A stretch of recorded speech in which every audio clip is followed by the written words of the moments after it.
Alors, Nouvelle Ressource, le premier rendez-vous d'une série de rencontres qui sont associées à l'exposition en cours dans notre grande galerie de nouvelle saison.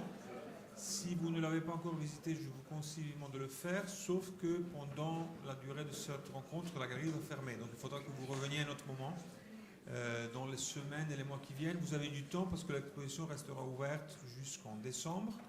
Mais en même temps, vous n'avez pas du temps parce que l'exposition est en constante mutation, c'est-à-dire que chaque semaine ou 2 semaines, on ajoute des nouvelles œuvres et on va commencer à sortir les plus anciennes qui sont avec nous depuis février. Donc, à tout moment, c'est le moment pour venir et surtout, si vous le faites à plus d'occasions, vous allez vraiment trouver des nouveaux matériaux, des nouveaux contenus. Vu que nous sommes parfois un peu paresseux et en manque d'idées, toutes les prochaines rencontres de cette série commencent par le mot nouvelle. C'est-à-dire, d'une manière très banale, on va donc rencontrer des thèmes qui sont portés par cette expo et on commence ce soir avec un sujet qui nous semble très important à discuter avec des intervenants et je vais vous expliquer un peu quel est le principe de ce projet, de cette exposition. On commence par les ressources parce que c'est un moment de ce que nous dit l'exposition, la recherche de l'exposition, c'est un moment de mutation des pratiques d'architecture, de réflexion de la part de nombreux de nos confrères qui pratiquent l'architecture, qui sont soit par intention personnelle propre à leur démarche, et soit aussi sous la pression des demandes qui émergent avec force de la part de la société, en train de réfléchir, d'inventer, d'expérimenter avec des autres manières de construire. Donc je reviens souvent sur cette question de l'intervenant. Donc comme je vous le disais, pour ceux qui ont visité l'exposition, Nouvelle Saison fonctionne sur un principe de rotation des œuvres, parce que d'ici la fin de l'année, il y aura au moins 70 participations dans cette expo. Et d'ailleurs, c'est encore ouvert. Donc, si vous voulez proposer des idées, et si vous avez des amis, des copains, des connaissances que selon vous auraient des choses à dire et à montrer dans l'expo, n'hésitez pas à vous approcher aux équipes d'Arc en Rêve. C'est vraiment une plateforme ouverte qui n'a pas terminé sa liste de participants. Et donc les intervenants qui sont ici ce soir, c'est soit les quelques fortunés dont les œuvres sont en ce moment dans l'expo, mais aussi des participants dont leurs œuvres vont être insérées plus tard dans les mois qui viennent. Donc c'est un peu le principe de fonctionnement de cette série de rencontres. J'avais 3 images à montrer. Ah, qui c'est qui les montre?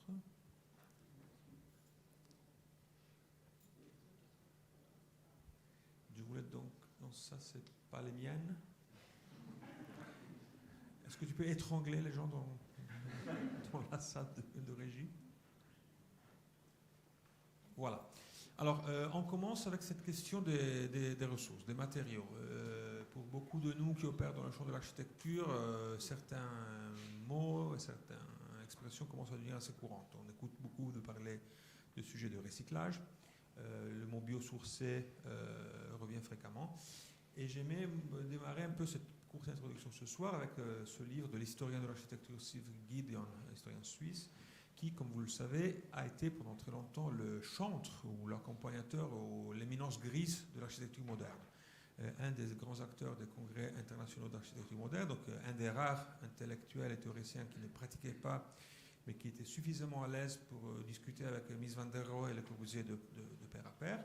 Et d'une manière assez intéressante, il publie ce livre en 1938, où il identifie en France, mais ce n'est pas par hasard, donc, un des lieux de l'industrialisation la plus avancée dans le champ de l'architecture, et publie un livre avec ce titre extrêmement sec et net, donc construire en béton, construire en béton renforcé et construire en métal, avec des illustrations que selon les éditions varient, parfois c'est la tour Eiffel, parfois c'est des ponts métalliques, et ce qui est très intéressant, il ne faut pas oublier que c'est à cette époque, il y a aussi des textes de Mies van der Rohe assez connus, que l'idée d'une nouvelle esthétique de l'architecture moderne directement dérivée des nouveaux matériaux préparés, produits, offerts par l'industrialisation avancée était monnaie courante. Donc il y avait vraiment une sorte d'équation qui disait l'architecture moderne sera d'une certaine manière grâce au fait que l'industrie nous propose des nouveaux produits en l'acier, le béton et le verre en particulier. C'est un peu la triade de l'architecture du modernisme qui vont déterminer une esthétique propre à cette architecture. Donc une des questions que probablement va émerger aujourd'hui ou que j'aimerais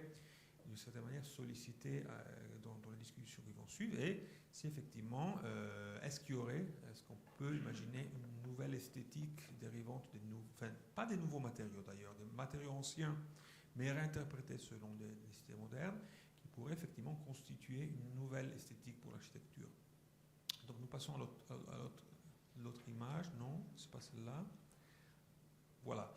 Et c'est pas tellement facile, imaginez que ceci puisse se produire de manière automatique, parce que ce qu'on voit fréquemment dans cette image-là suivante, c'est que les matériaux issus de certaines traditions oubliées, ou les expérimentations avec certaines substances, la terre crue, le textile, la paille, le bois, les tentatives actuelles liées effectivement aussi au grand processus d'industrialisation du XXe siècle et surtout de normalisation de l'ingénierie et du secteur juridique amènent à essayer de reconduire ces nouveaux matériaux dans une logique expressive de construction, d'ingénierie architecturale qui est étrangement assez la même des matériaux qu'elle serait censée de substituer. Donc ma question est un peu polémique pour les architectes qui sont ici ce soir. Est-ce que nous ne sommes pas en train de faire comme la cuisine végane qui fait des hamburgers cuisinés avec des légumes, mais qui a quand même l'obsession de rassembler un hamburger? Est-ce que nous sommes en train de vraiment utiliser ces nouveaux matériaux avec leur vrai potentiel, ou les efforts auxquels nous assistons aujourd'hui, c'est de substituer un matériel par un autre avec effectivement ce type de représentation que, si ce n'était par la légende qui nous dit que c'est de la terre crue, pourrait être tranquillement un détail constructif de bâtiment en béton. Et pour en terminer, si j'ai la chance, avec la troisième image, c'est effectivement un changement conceptuel épistémologique assez profond, c'est-à-dire que les matériaux dont Gideon se référait ne sont pas seulement les matériaux de l'industrialisation, sont les matériaux du grand essor du développement de l'ingénierie du bâtiment. C'est-à-dire l'architecture, malheureusement pour nous, commence à avoir un cousin de plus en plus encombrant à partir de la fin du XIXe siècle, un cousin qui calcule, un cousin qui calcule les forces, les tensions, qui calcule aussi pour des objectifs qu'il faut reconnaître sont très valides, calcule la capacité d'un plancher de supporter du poids pour éviter des accidents majeurs aux utilisateurs. Et donc on se retrouve dans un scénario bien différent, où ces matériaux fréquemment issus d'une réinterprétation des traditions se trouvent dans un cadre juridique assez complexe, où pas nécessairement ni les bureaux d'études sont capables de calculer la performativité de ce matériau, ni les pompiers ou ni les agences qui sont censées de dégager les permis de construire se sentent à l'aise par rapport à ces traditions. Donc ça, c'est un peu les trois petites provocations que je lance aux intervenants. L'idée de ces rencontres, c'est d'écouter, donc 10 minutes chacun pour les participants, la manière avec laquelle le thème de la soirée est exploré et porté dans leur pratique, et de la suite d'avoir un débat, d'avoir une discussion, j'espère, assez acharnée, assez vivace, assez chaud par rapport à ces sujets. Donc en revenant à la première image, je ne vais pas introduire les participants de ce soir. Google, excellent pour faire ce boulot. Mais je tiens quand même à le remercier pour être ici avec nous. Je tiens donc à répéter que chacune de ces agences, chacune de ces architectes, agences et chercheurs, il n'y a pas que des architectes dans le lot, va faire un passage, ou a déjà fait un passage à l'intérieur d'une nouvelle saison. Donc nous avons avec nous ce soir Olivier Laurent de l'Atelier Cambion, Olivier Legrand de Dumont Legrand Architecte, Axel Adam et Étienne Henry de Moonwalk Local, Milos Xiradakis, Jérôme Tarou, Estelle Babsal, Mélanie Bouissière, Aurore Piette, Quentin Prost, acteurs de la recherche sur les terres alluviales, qui vont conclure la présentation. Donc je demanderai au premier de cette section, Olivier Laurent, de monter sur scène pour prendre la parole.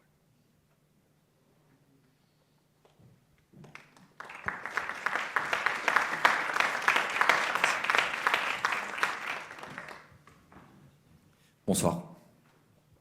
Donc, je suis Olivier Laurent et je dirige l'atelier Cambium à Bordeaux et Paris. Merci de votre invitation à cette table ronde. On a fait le choix de vous parler ce soir de deux expériences qui traitent des matériaux biosourcés pour le premier exemple et géo et biosourcés pour le deuxième. Dans les deux cas, il s'agit de construction en pierre massive. Cette première expérience ici, il s'agit d'un pavillon, d'une commande privée, une maison individuelle sur la commune de Bègles, où nous sommes parvenus à convaincre sans difficulté le maître d'ouvrage du bien fondé de ce choix constructif. Et une fois cette étape franchie, nous avons cherché à réinterpréter tous les poncifs de ce matériau qu'on connaît bien à Bordeaux, à commencer par son module de mise en œuvre et la proportion des baies qui lui sont normalement associées. Donc là, sur cette première image, on voit les élévations intérieures qui sont en cours de ponçage. Très belle image qu'on doit à notre ami André Guiraud. On peut passer à la suivante si vous souhaitez.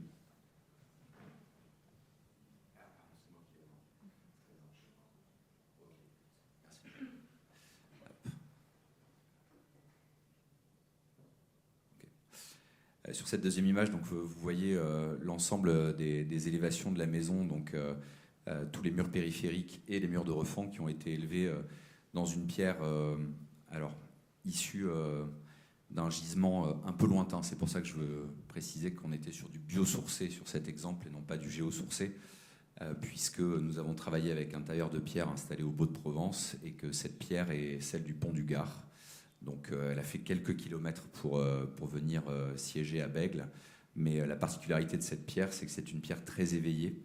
Vous verrez dans les images qui viennent, on le voit déjà ici, qui est très coquillée et qui a un veinage très expressif, ce qui nous a permis de travailler avec les volumes de façon assez simple, pour ne pas dire ascétique, et de laisser la part belle aux matériaux dans toute la maison. Donc là, la réalisation achevée, on voit en fait les pilastres en pierre qui forment un péristyle autour de ce pavillon qui est une maison de plein pied de 250 mètres carrés. Et donc ce péristyle qui est coiffé d'une strate qu'on a voulu différente, dissociée de toutes les élévations, donc avec des éléments de béton préfabriqués. Et ce péristyle qui intègre en alternance des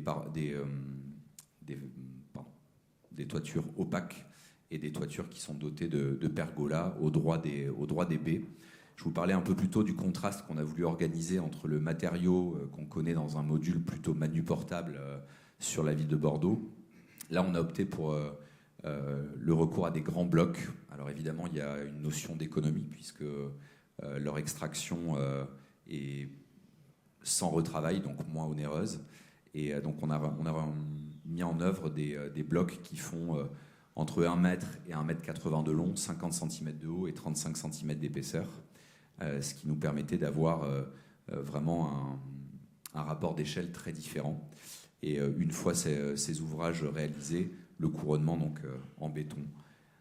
Là, vous voyez sur cette image donc un exemple des contrastes qu'on a souhaité organiser avec les baies, les trous béants qu'on a organisés dans ces élévations, dès lors que le péristyle et les pergolas qui lui sont associés protégeaient les baies. On s'est autorisé donc des grandes dépressions avec des baies à galandage, qu'elles soient sur des parois d'un seul tenant ou en angle, pour maximiser le contact avec l'espace extérieur, puisque ce pavillon a la chance à Bègles d'être implanté sur un vaste terrain et il est entouré d'un grand jardin. Voilà. Deuxième exemple, cette fois-ci on peut parler de géo et biosourcé. Autre commune, autre contexte, autre commande. On a affaire cette fois-ci à un promoteur immobilier qui a fait de la pierre massive sa signature, le groupe Verrekia, qui agit principalement en Île-de-France. Là, il s'agit de leur premier programme sur l'arc atlantique. Et on est parvenu avec Verrekia à leur faire entendre que sur ce programme de 18 logements collectifs, il serait de bon ton que 100% des élévations soient, une fois encore, réalisées en pierre massive, ce qui n'est pas toujours le cas dans les programmes Verrekia. Ce programme, qui est en secteur diffus, avait plusieurs enjeux qui nous ont conduits à le fragmenter en 3 entités. On a une première entité qui est un plot de logements collectifs, donc de 13 logements en R+2 attique, qui vient s'adosser à des activités tertiaires. Et ensuite, on a 2 autres plots qui prennent la forme de maisons en bande, des maisons de ville, qui donc ont systématiquement leurs élévations en pierre de taille. Donc pourquoi géo et biosourcé sur ce chantier-là, puisque l'ensemble des pierres viennent de la carrière de miniers. Donc on est à la limite entre la Vienne et la Charente.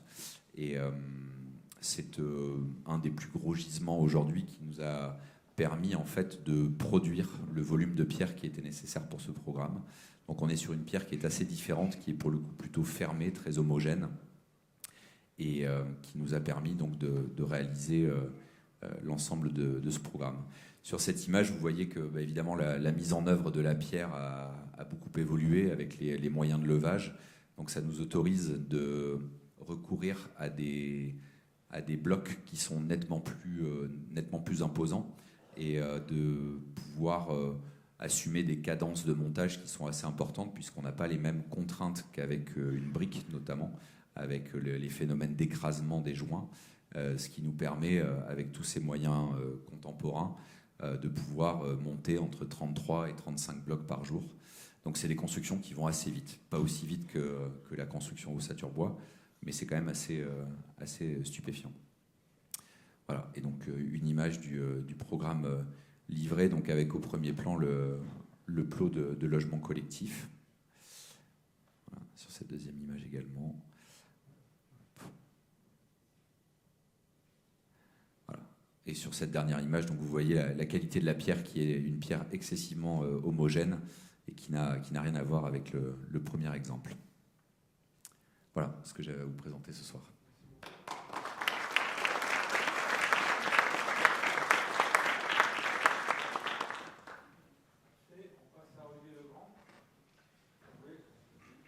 On voit bien que la cadence est bien rythmée. Hein.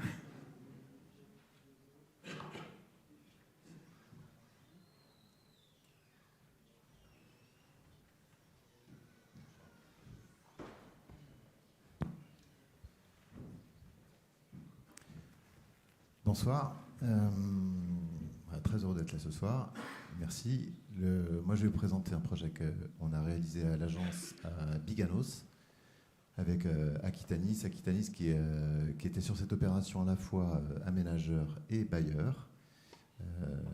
Et donc il était bailleur et à ce titre il réalisait l'îlot exemplaire de la ZAC qu'il était en train de mener en tant qu'aménageur.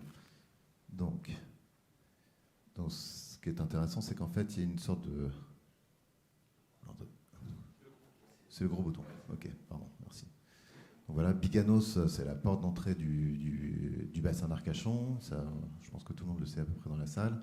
La particularité de la ZAC, c'est qu'en fait, elle est liée en fait à la maîtrise d'un foncier qui était souhaité par le maire, notamment parce que avec l'arrivée du TGV, il y avait une sorte de pression foncière qui s'exerçait, des promoteurs qui commençaient à tenter de racheter les terrains, et donc la volonté du maire de faire en sorte de pouvoir contrôler son urbanisme et en même temps de requalifier le centre-bourg de Biganos, et donc de vraiment miser sur la stratégie de développement de Biganos au travers de sa nouvelle de l'arrêt TGV qui est en train de se mettre en place. Donc on voit à quel point la ZAC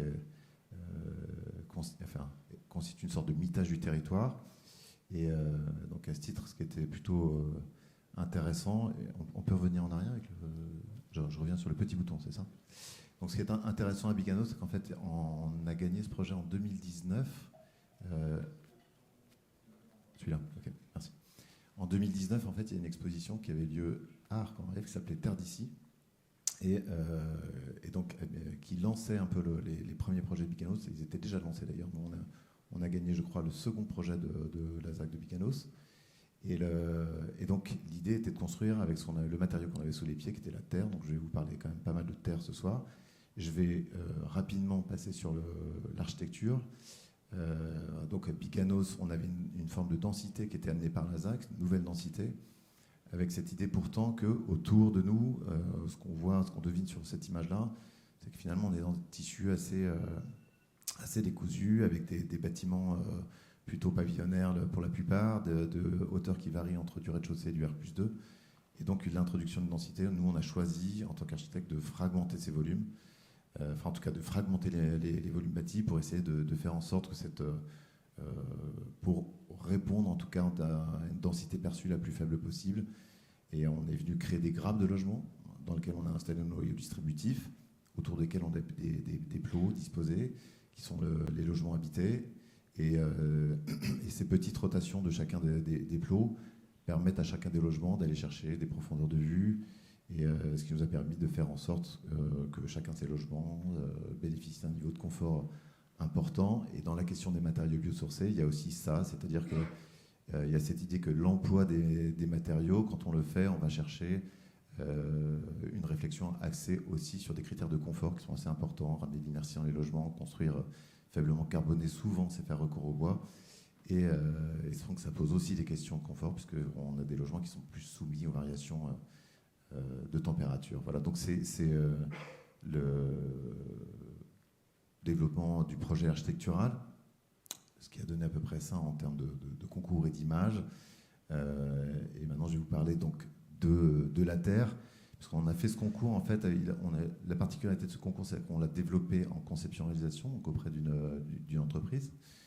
Et la particularité de cette entreprise, c'est que c'était un charpentier, donc le recours au bois était déjà quelque chose qui était important. Et de toute façon, c'était même un peu presque guidé, puisque le maire de Biganos, il se trouve être le président d'un syndicat de sylviculture. Donc il y avait quelque part ce double souhait, à la fois de la part d'un aménageur de ramener un matériau, la terre, et en plus le souhait d'un maire de faire en sorte que l'industrie auquel il collabore et sa ressource locale, et qu'il essayait de mettre en valeur, elle soit présente dans la ZAC. Et donc il y a eu une préétude qui a été menée par Amaco, qui a cherché à faire en sorte de savoir quelles étaient les possibilités constructives qu'on avait à partir de la terre de Biganos. Donc ce sont les trois solutions techniques qui ont été mises en avant: les briques extrudées, les panneaux d'argile et les bétons d'argile. Et nous, on venait du Mont-le-Grand d'une expérience déjà relativement acquise au niveau des matériaux biosourcés, notamment sur la question du béton de chanvre. Donc le béton de chanvre, c'est de la chaux et du chanvre mélangés. Et donc on s'est assez vite posé la question en analysant la terre du site et en voyant en fait que c'était une argile qui était très très pure. Si on introduisait à la place de la chaux un nouveau liant qui était de l'argile pure, on pouvait arriver à fabriquer ce qu'on appelait de la terre allégée, enfin ce qu'on appelle toujours d'ailleurs de la terre allégée. Et on a fait des essais, donc on a prototypé pendant la phase concours avec de la paille, avec des copeaux de bois qui étaient les déchets de l'industrie du charpentier, et avec du chanvre, puisqu'on avait cette expérience du béton de chanvre. Donc on s'est dit, il y a un corpus réglementaire sur lequel potentiellement s'appuyer. Et donc on a fait ces essais et ils ont conclu d'eux-mêmes pour des critères de résistance mécanique, thermique, de retrait, etc. Donc pour des critères physiques, on a conclu qu'en fait le béton de chanvre, le terre chanvre, c'est un mélange qui était assez intéressant et qu'on pouvait exploiter dans des ossatures bois. C'était notre première idée. On a gagné le concours sur cette idée-là. On a poussé cette idée. On a fait pas mal de prototypage pendant la phase de recherche et de mise au point des travaux. Et on s'est rendu compte qu'on avait quand même un écueil. C'était qu'en mettant une filière humide dans une filière sèche, on rencontrait un problème de rythme, de stockage pour le séchage, etc., de transport de panneaux lourds. Donc on avait un certain nombre de critères qui étaient plutôt défavorables. Et après de longues périodes de recherche, on est venu plutôt sur l'idée de mettre dans ces panneaux des éléments issus d'une filière sèche. Donc notre travail a en cela rencontré quelque chose qui est finalement très logique. C'était de partir de ce qui existait sur le territoire. Il se trouve que sur le territoire de Biganos, enfin pas très loin, au Barp, il y avait une briqueterie qui avait déjà un peu en plus commencé à travailler avec la ZAC dans des recherches préliminaires, qui avait abouti sur un projet préalable qui était le projet de Joliot-Loiret, qui était juste à côté, à la mise en œuvre de briques. Et donc en fait on s'est finalement appuyé sur les travaux préliminaires, enfin en tout cas les mises en œuvre préliminaires qui avaient été faites dans les travaux précédents, en essayant de voir dans quelle mesure ils arrivaient à placer ce chanvre qu'on avait quand même, qui était notre idée initiale, pour essayer de faire en sorte qu'on arrive à le mettre dans notre projet. Donc dans notre projet, on a réussi finalement à placer de la terre de différentes manières. D'une part, dans des refends entre logements, donc c'est l'image de gauche, où vous voyez des briques de terre crues pris entre ossatures. Et ensuite, on a réussi à faire cela en contre-doublage. L'idée était la suivante. Tout à l'heure, je parlais de critères de confort sur les matériaux biosourcés. L'idée, c'était de venir en fait fabriquer une peau très simple en ossature bois et matériaux biosourcés, très isolante, etc. Et de ramener dans le logement suffisamment d'inertie pour gagner en critères de confort, notamment sur les problématiques estivales qu'on rencontre dans nos régions. Donc, comment dire, une solution finalement double qui nous permettait de gagner assez efficacement. Voilà quelques images du projet qui a été livré à l'automne dernier.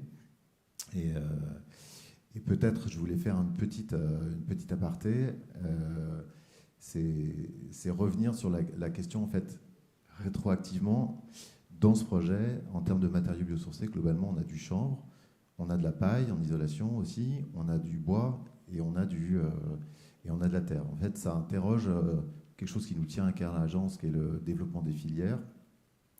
Et au travers de l'exposition Nouvelles Ressources, finalement, en essayant de réinterroger le travail que l'on faisait depuis longtemps, en fait, sur la question de l'utilisation de ces matériaux, ça nous a permis aussi de voir comment, finalement, l'utilisation de ces matériaux, à la fois, ils interrogent une économie locale, donc quelque chose d'assez vertueux, on parle de circuits courts, et en même temps, en fait, de découvrir, c'est aussi des rencontres avec des gens, et aussi des choses qui interrogent. Par exemple, là, c'est la zone d'extraction, donc au Barp, il y a une carrière d'extraction d'argile, c'est la carrière d'extraction des Dubourg, et donc c'est des photos qui sont assez belles, qui rappellent, par exemple, ici, je ne sais pas si vous voyez ce lac, en fait, c'est un lac turquoise, ce sont des anciennes carrières de kaolin qui sont en Orgironde, j'oublie tout le temps, c'est Ginzanjar, je crois, le nom. Voilà, donc c'est des beaux endroits, et à quel point,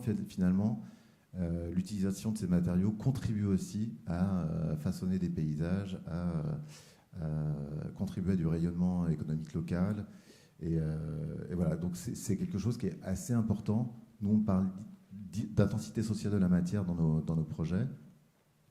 Voilà, donc quelques images pour montrer finalement ce cycle de la matière, du gisement au stockage, au Dubourg, à la matière un peu zoomée, bloc d'argile. Donc il manque la matière micronisée, la fabrique, la transformation dans les usines Dubourg, la création du moule qu'on a choisi avec eux.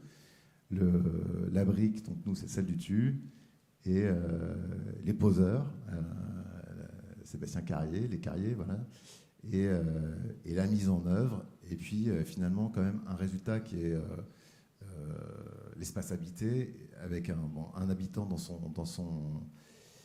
son logis, quoi, et avec quand même cette satisfaction de se dire que l'objet livré, il est quand même étonnamment riche pour du logement social.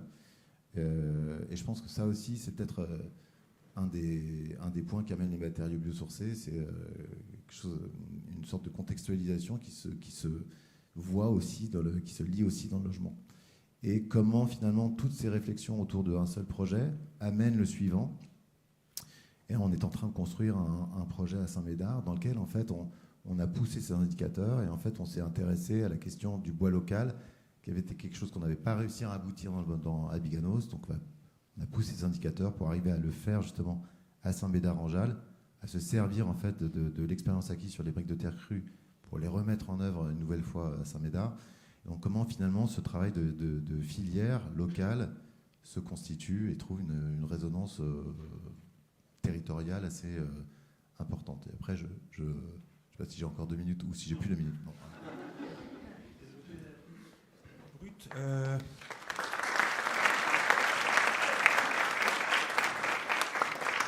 Les prochains intervenants Moonwalk local, Axel Adam et Étienne Henry, qui sont eux déjà dans l'expo, avec effectivement un travail sur les ressources, parce que les bancs que vous trouvez dans l'expo viennent de leur contribution. Donc c'est 5 municipalités qui nous ont prêté les bancs de l'espace public.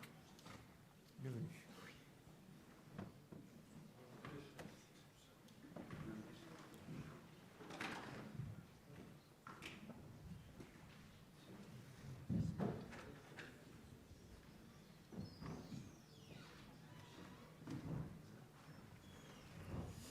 Bonsoir. Alors donc nous c'est l'agence Moonwalk locale à Bordeaux. On est venu vous présenter ce soir un projet qu'on a livré très récemment, donc le 5 mai, et qui parle bien des ressources, puisque, pardon, il s'agit de la construction du siège social de Copébat à Bassins. Et la question des ressources est largement traitée, du moins ça a été un sujet central dans ce projet, tant sur les matériaux biosourcés que sur des parties réemploi, et ça s'articule un petit peu sur tous les lots de la construction. Alors d'abord, Copébat, c'est un maître d'ouvrage un peu spécifique. C'était la construction de son siège social à son image, et c'est une coopérative d'activité et d'emploi qui aujourd'hui regroupe 157 entrepreneurs, donc, qui sont tous salariés de leur propre activité, et qui est ancré spécifiquement dans les métiers du BTP, avec une bonne part de charpentiers aussi sur la paille, la terre, mais sur l'ensemble des corps de métier du BTP. Leur image, disons, c'est construire, co-construire, éco-construire, donc beaucoup d'humains dans la construction, et aussi une réflexion sur les matériaux et le pourquoi des choses. Donc de ce client, de l'identité de ce client et de sa question de construire un siège social à son image, ça a été pour nous l'occasion de développer une démarche de projet spécifique. Donc là on voit des éléments de cette démarche qui étaient les maquettes, et une photo en bas qui sont des rencontres sur site où on a été avec eux visiter des projets biosourcés ou sur des techniques qui pouvaient être intégrées dans le projet, que eux nous amené comme des éléments qu'ils souhaitaient développer, des techniques qu'ils souhaitaient acquérir ou qu'ils souhaitaient développer. Sur l'écorché de la maquette, là en haut à gauche, on a un petit peu les éléments qui vont être finalement mis. Donc une structure massive en bois, un manteau en paille, une isolation en terre, une isolation en paille également en toiture, et cet ensemble-là dans un parc avec une partie plutôt de stockage liée à leur activité d'entreprise. La question des ressources, donc, sur cette petite slide, nous montre, c'est développé autour du bois, de la terre, de la paille, en écho aux 3 éléments évoqués tout à l'heure sur d'autres courants architecturaux, et le 4e sur le réemploi, qui en soi n'est pas une matière à part entière, mais qui s'est étalé sur l'ensemble des lots, où on est venu, on l'expliquera un peu plus tard, créer tout au long des études puis du chantier, une réflexion autour de ces matériaux catalogues qu'on peut intégrer à l'architecture. Bois, terre, paille, c'est aussi c'est l'occasion de questionner de comment on construit, avec qui on le fait, sur quelle technique. Et en premier lieu, puisque c'est aussi le premier corps de métier de Copébat, en premier lieu sur le bois. Bonjour. Tout d'abord, la question du bois chez Copébat, elle est fondamentale, puisqu'il y a quelques années, Copébat contribue à relancer et développer une filière bois en Dordogne, avec une scierie qu'ils ont soutenue, notamment à Tursac. Donc cette scierie, elle a comme particularité d'avoir un lien fort avec les propriétaires de forêt, ne pas faire de coupe rase, avoir un système de coupe et de taille artisanale. On a ainsi développé un projet avec eux où ils nous ont accompagnés sur l'intégralité du projet, en réduisant notamment les quantités de panneaux, on le verra plus tard, à très peu, c'est-à-dire utilisation de beaucoup de bois brut. Ici, on a surtout une maîtrise totale de la chaîne. On voit ainsi là sur la photo à droite l'ensemble de la chaîne du bois qui est représentée dans le projet, ce qui est assez rare. C'est-à-dire qu'ici, on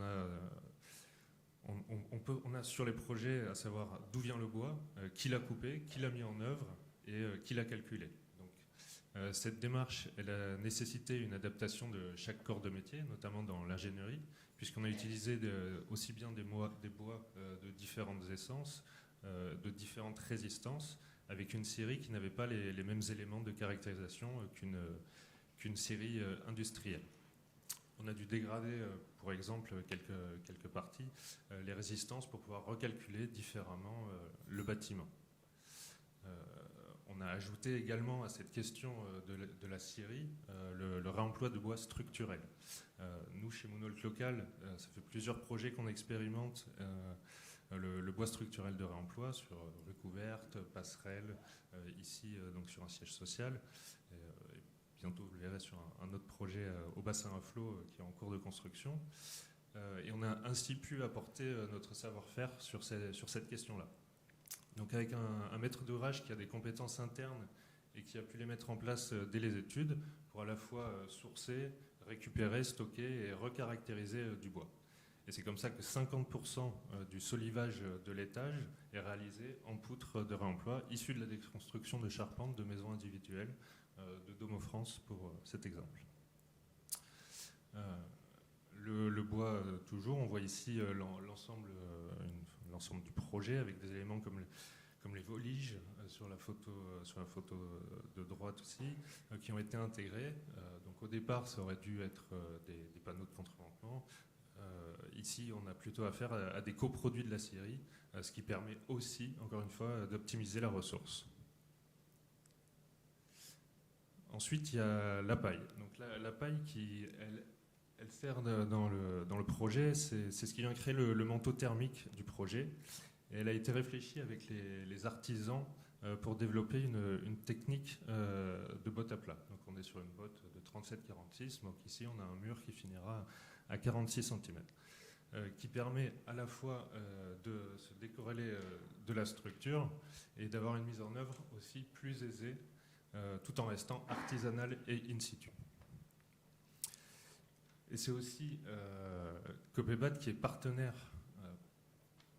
Copébat, donc, qui est aussi un partenaire de la Scope Yellow, qui développe de l'isolation insufflée en chaîne de bottes de paille. Donc c'est des tout petits morceaux de paille, de la paillette de paille.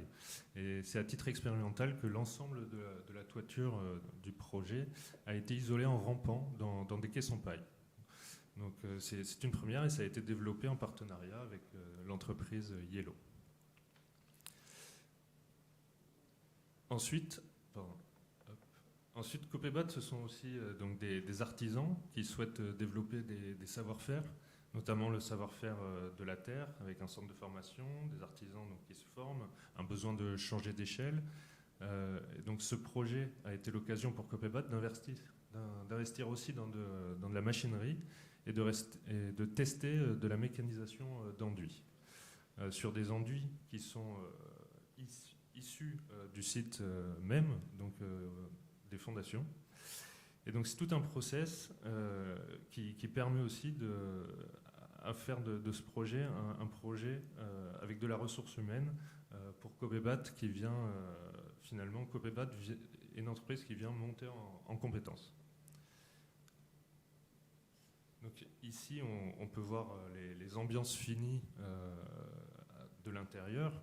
Donc on parle beaucoup des ressources et c'est déjà un peu une première question à ce que vous évoquiez tout à l'heure, Fabrizio, où en fait l'utilisation de ces matières, de ces ressources, on les met dans l'architecture aussi pour le plaisir de l'architecture et pour ce que nous on cherche, c'est-à-dire des qualités spatiales. C'est-à-dire qu'on n'est pas ici dans une architecture technoïste, on est vraiment finalement dans du low-tech. Toutes les techniques qu'on utilise, finalement, elles sont ancestrales.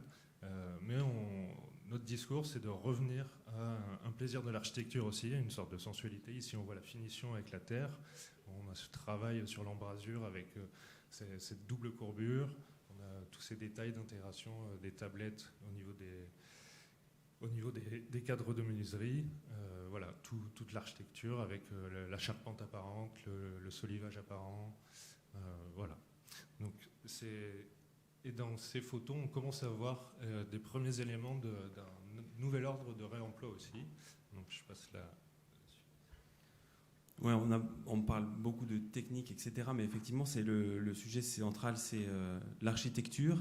Et une fois qu'on a bâti toute l'enveloppe, se pose la question des terminaux, des faux plafonds, de tout un tas de choses qu'on choisit souvent aussi sur catalogue. Et là, on a changé de catalogue. Notre catalogue, on a essayé de le faire petit à petit, et dans les études et dans le chantier, avec des entreprises. On avait quand même 14 lots, donc c'était pas tout n'était pas fait par le maître d'ouvrage. Il y avait quand même d'autres entreprises extérieures. On les a embarqués avec nous petit à petit vers cette idée qu'on peut avoir d'autres catalogues possibles. Et notamment, là, on voit des sanitaires, des radiateurs, des éléments plus insignifiants, mais qui donnent aussi de l'esthétique du projet, comme les lave-mains, les distributeurs de papier, et les faïences et les carrelages, qui ont été soit choisis en tant que tels, soit on choisit la rencontre qu'on a avec les gens, et puis ensuite on essaye de voir ce qu'on peut faire avec ce qu'ils ont à nous raconter.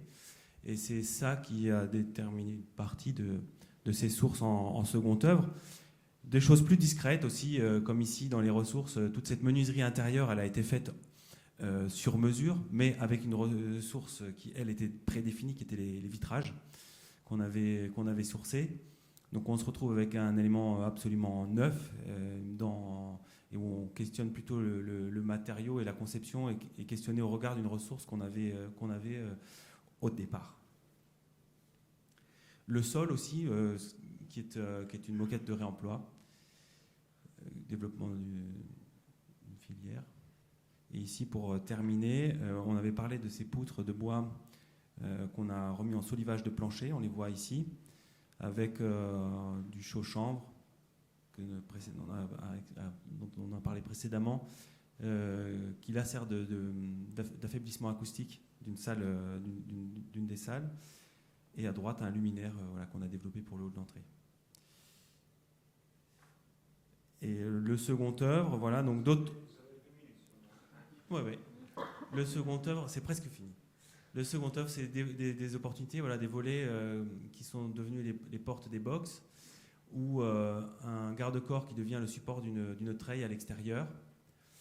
Et pour finir, on va sortir du bâtiment, on va aller dans tout ce qui est VRD, aménagement des abords, où là on a questionné l'emploi de pavés de réemploi. Donc c'est que des éléments modulaires béton. Ils ont l'avantage d'être facilement réemployables. Et donc on a la partie parking et ici la partie couverte. Et quelque chose qui ne se voit pas, mais qui est important, il n'y a pas eu de terre excavée sur ce projet. Donc dans la question des ressources, c'est aussi la question des poubelles qu'on génère. Et là, on avait une terre très argileuse. Et le VRD, on a travaillé avec l'entreprise VRD qui nous a donc amené une solution qui est de traiter à la chaux les sols, ce qui permet de consolider les sols sans avoir à les évacuer et remettre du matériau neuf. Donc c'est quelque chose de totalement invisible aujourd'hui, mais qui a son impact environnemental en déchets évités. Merci de votre attention.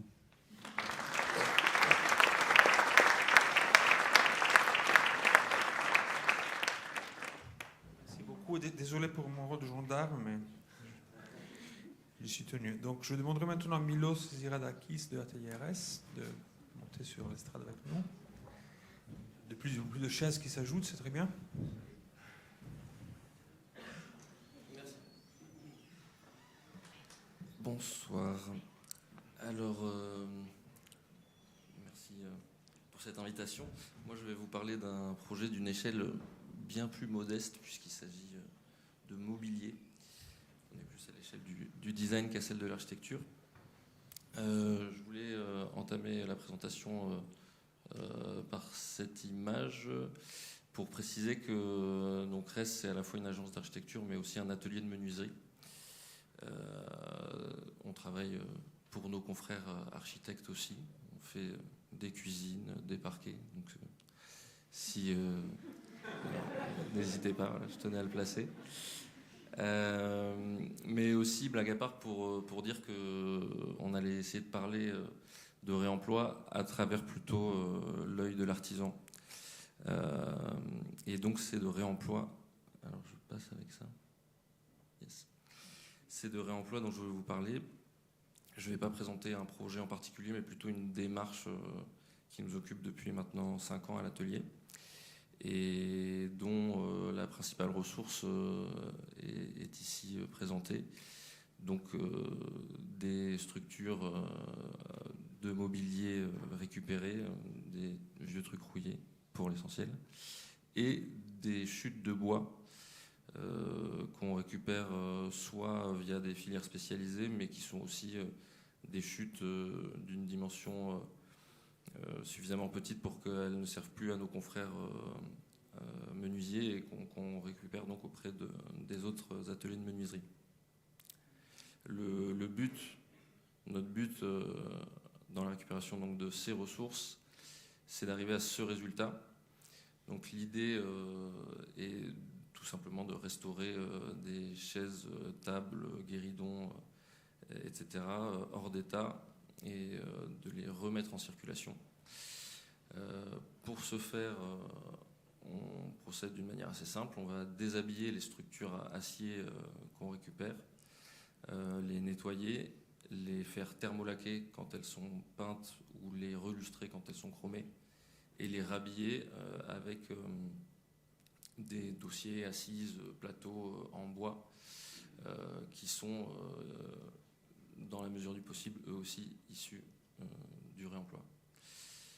Donc, cette première chaise, elle appartient à une série qui s'appelle Valmont, qui est en fait le mobilier du pôle d'écriture de la ville de Lormont, la Villa Valmont. Elles s'inscrivent dans le cadre d'un projet de rénovation qui a été mené par l'agence Fabre et de Marien. Et donc c'est une commande publique dans laquelle on a dû produire une trentaine de chaises, une trentaine de tables, mais aussi des fauteuils, des lampes, des tables basses, etc. Et donc pour l'essentiel en réemploi. C'est un principe qu'on a décliné à travers différentes séries, différents projets.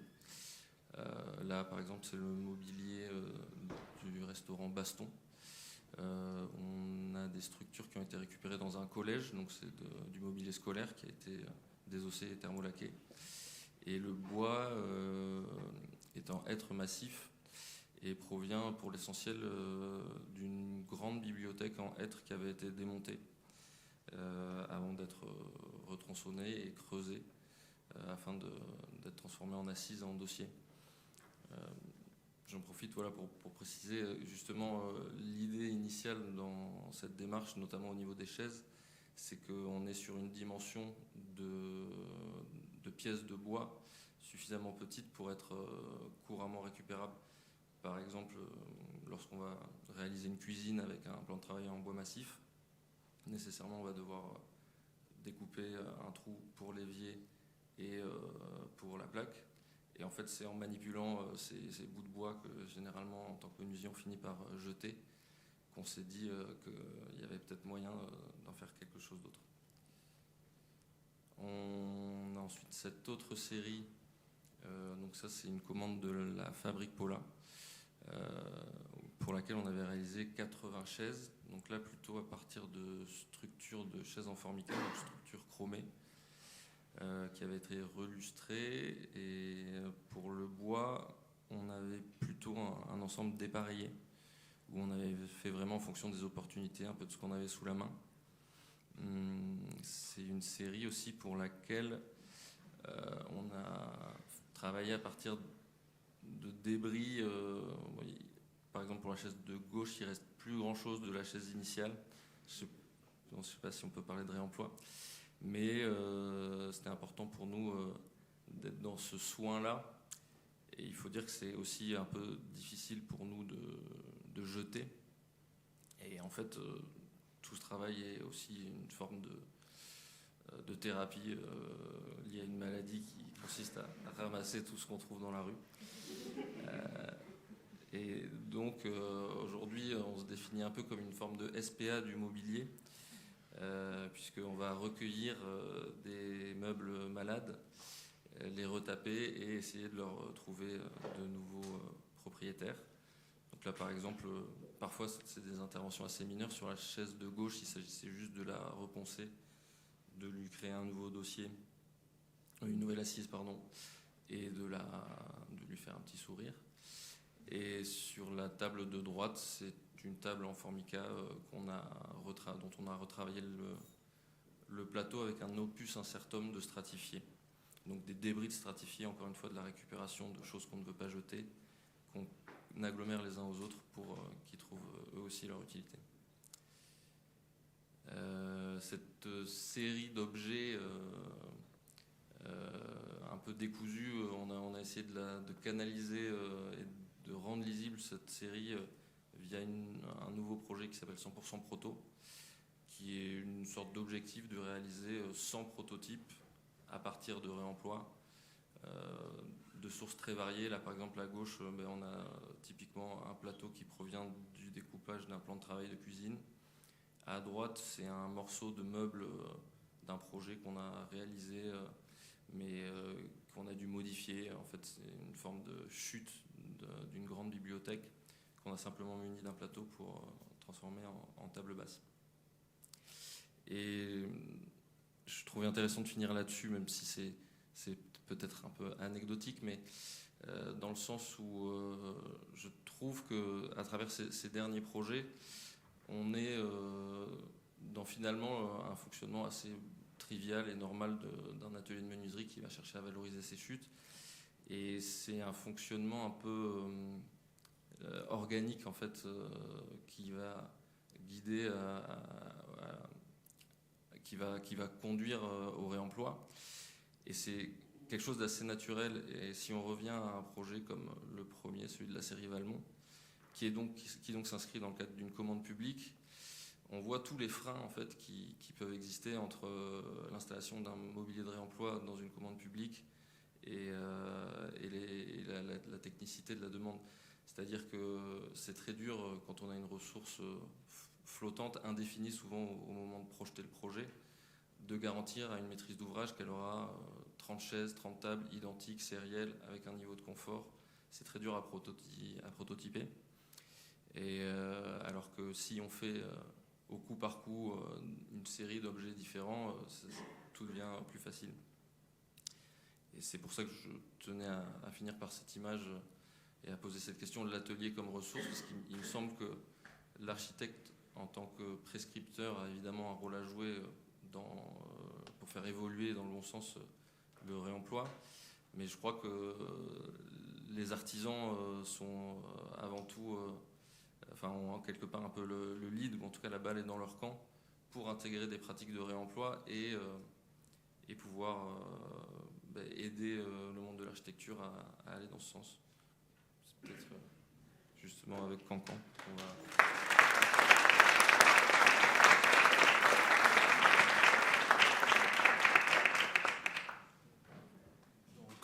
Merci pour la patience, c'est très intense. Nous arrivons pas à la fin, mais presque. Donc maintenant, atelier Cancan avec Tiffaine, Berthomé et Jérôme Tarot.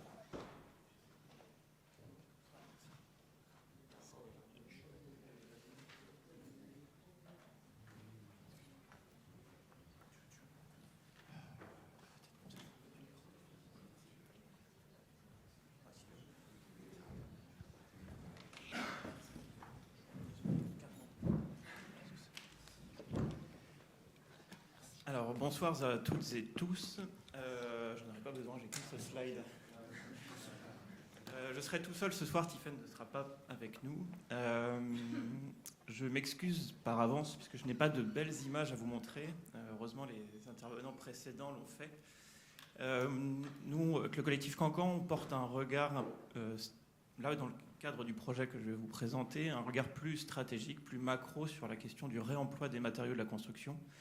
Et en l'occurrence ici pour le département de la Gironde. En gros, on est lauréat d'un accord-cadre auprès d'eux pour essayer de mettre en place une stratégie de réemploi au sein de leurs divers projets, au sein de leurs divers services et directions, et en particulier avec la direction des collèges. Donc je vais essayer de vous présenter un peu ce schéma qui est un peu austère, et j'espère que vous le comprendrez mieux à la fin. En soi, la piste d'entrée qu'on a eue auprès du département, c'est donc la direction des collèges, l'axe vertical que vous trouverez à gauche, qui était d'essayer de mettre en œuvre des matériaux de réemploi dans le plan collège qui est en cours depuis des années, pour encore quelques années. Et une fois qu'on a mis le pied dans la porte de la direction des collèges, ça nous a permis de nous ouvrir à d'autres directions ou d'autres services qui nous paraissaient pertinentes pour réussir à mettre en place une démarche effective et une filière interne au département. L'axe central, vertical central, c'est la direction du patrimoine. J'y reviendrai parce que c'est le nœud un peu important de cette démarche. Et tout à droite, nous avons la SMC, le service maintenance collège. En gros, il a fallu travailler avec des services qui sont extrêmement scindés, extrêmement hermétiques, avec une mécanique extrêmement verticale. Et nous arrivions avec une volonté un peu utopiste de bousculer un peu ça et d'avoir une démarche plus horizontale, de faire parler des services entre eux qui ne le font pas habituellement, alors que la logique du réemploi impose cette horizontalité. Si je reprends un peu selon les axes, justement, la direction des collèges, notre but c'est d'accompagner, donc sur le plan collège, je le disais, en accompagnant certains des projets. Donc en l'occurrence, les projets du collège de Coutras, de Parempuire, de Bourg ou encore de Taillan. Donc dans le lot, on a des constructions neuves, des réhabilitations lourdes, des constructions totales et des reconstructions, on va dire, neuves. Notre but, c'est de venir diagnostiquer les éléments en place à l'aide d'outils comme le diagnostic ressources, justement, les diagnostics PEMD, etc. Et d'essayer, dès les phases programmation, d'intégrer des ambitions réemploi pour que les équipes de maîtrise d'œuvre qui y répondent en intègrent justement dans leurs projets. D'où l'importance de l'outil diagnostic ressources qui permet justement de fournir à ces maîtrises d'œuvre un catalogue des matériaux en place qui leur permettent déjà de concevoir le plus tôt possible leur projet en fonction de ça. Ensuite, on a la SMC. La SMC, c'est un service un peu particulier. Il traite un énorme volume de projets à l'année. Ça se compte en centaines. Mais des petits projets, avec des petits budgets. C'est-à-dire ça va être la réno de sanitaire, la réno de salle de classe, des petits éléments, souvent vétustes, donc peu émetteurs de matériaux de réemploi. En revanche, potentiel très grand récepteur de matériaux de réemploi, justement. Donc tout le premier enjeu, ça a été de se faire parler entre la direction des collèges et le service maintenance collège, ce qui pourtant paraissait évident, je crois. Justement, avec la direction des collèges qui était potentiellement émetteur et récepteur de matériaux quand il y avait des collèges existants, et le service maintenance qui a besoin de ces éléments-là aussi. Dans une démarche en plus économique où ils cherchent à être au moindre coût sur chacune de leurs petites opérations. Et au centre, on a la direction du patrimoine. Le département est propriétaire d'un nombre considérable de bâtiments, dont certains inoccupés, et qui nous paraissaient donc particulièrement pertinents pour essayer d'y trouver des lieux de stockage. Donc le but, ça a été d'échanger avec l'ensemble de ces trois services, le tout chapeauté par la direction de l'environnement, qui est un peu notre interlocuteur privilégié au sein du département, d'essayer de les faire se rencontrer, d'organiser des visites et tout un tas de réunions, ce qui n'est pas forcément évident à caler avec des équipes assez nombreuses et surtout éparpillées sur le territoire. Et ça, c'est un peu l'objectif à court terme, c'est la bande grise en haut de ce schéma. Par tout un tas de procédés, on espère atteindre à terme la bande rouge que vous trouvez en bas, où il y a beaucoup moins de petits cancans notés, puisque l'accord cadre sera fini. Le but de notre accord cadre, nous, justement, c'est de fournir l'outillage numérique, méthodologique nécessaire au département pour, une fois qu'on ne sera plus là, que cette interconnexion des services et cette mise en lien des méthodes puisse perdurer. Donc ça va, par exemple, pour la direction des collèges, ça va, une fois les DO remis, nous, de faire des retours d'expérience sur qu'est-ce qui a fonctionné ou pas sur chacun des programmes qui ont pu être expérimentaux, d'essayer de comprendre où est la réplicabilité ou où est-ce qu'elle ne l'est pas, justement, quels sont les freins et les leviers, en gros, de chacune des opérations. Par rapport au stockage, c'est d'essayer d'avoir un maillage un peu plus généralisé. On sait qu'il y a de nombreux lieux de stockage sur l'ensemble du territoire du département. C'est comment le faire fonctionner, comment donner les armes aux potentielles personnes qui géreront les stockages sur place, aux magasiniers, de comment gérer ça. Et surtout, auprès de la SMC à la fin, c'est pour ça qu'il y a tous ces petits points rouges comparés aux deux qui sont en haut du schéma, d'essayer de systématiser l'intégration d'équipements de réemploi sur l'ensemble des projets qui peuvent manipuler à l'année. Le département est une grosse machine avec une inertie non négligeable. S'intégrer là-dedans, réussir à faire changer un peu les lignes est encore plus compliqué que le schéma que je vous montre là ce soir.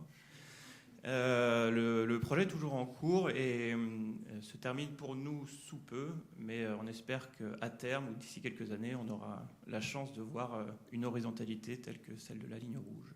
Merci.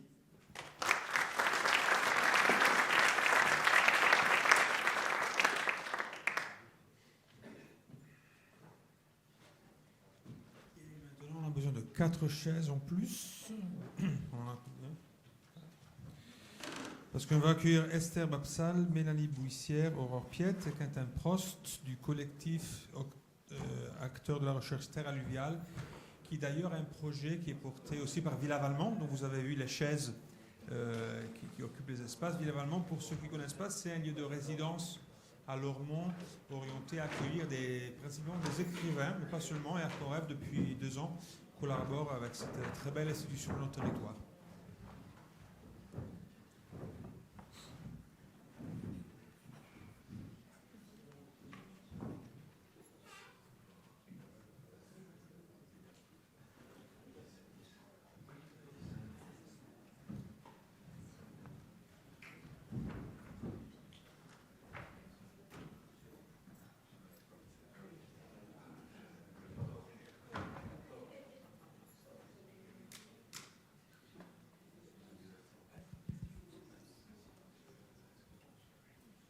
Super. Merci. Donc bonsoir à toutes et à tous. Donc on est le collectif Terre Alluviale.